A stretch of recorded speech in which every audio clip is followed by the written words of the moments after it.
Ethiopia's government recently declared a state of emergency over violence in the Amhara region.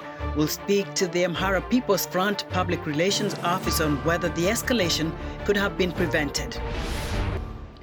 We begin our broadcast in the Horn of Africa, where fighting between Ethiopia's military and militiamen in the Amhara region has killed at least 183 people, according to the UN Human Rights Office. The local militia, called Fano, is an ethno-nationalist Amhara youth militia, and they are refusing to comply with the government order to disarm and demobilize regional special forces.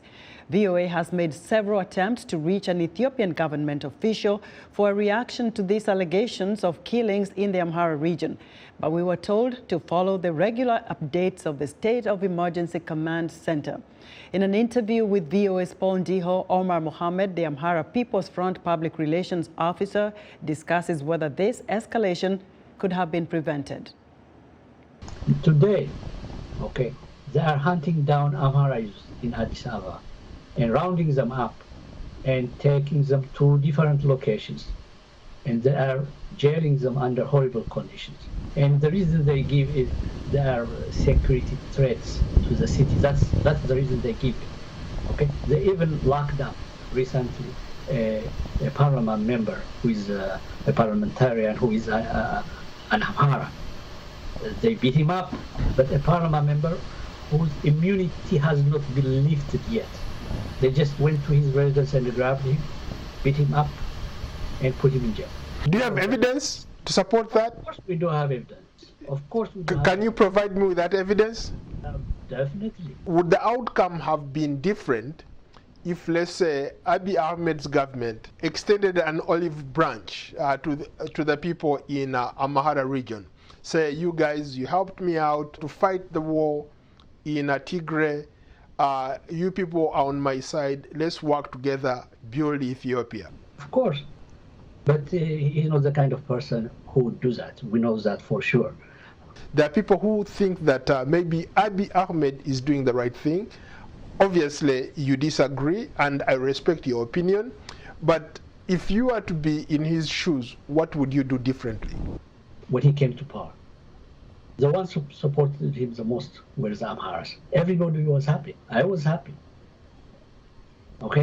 We thought he's an Oromo. But the Amhara people supported him regardless because they thought he was going to be a good leader. But that turned out sour, like 5-6 months into his power. How would you deal with the different forces who are so powerful that can do whatever they want to do at any time?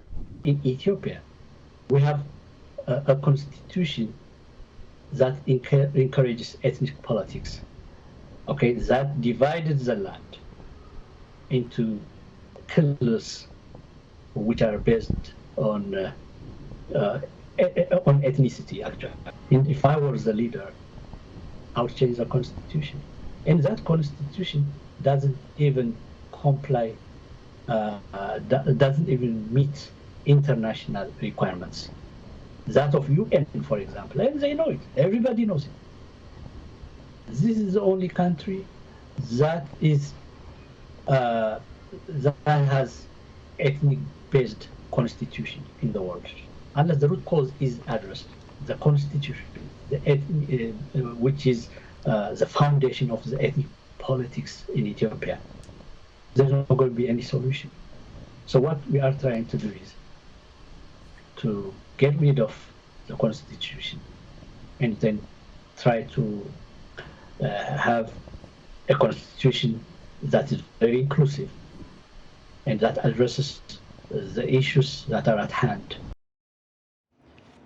We reiterate that the Voice of America has made several attempts to reach the Ethiopian government official for official reaction to these allegations of killings in the Amhara region, but we were told to follow the regular updates of the State of Emergency Command Center.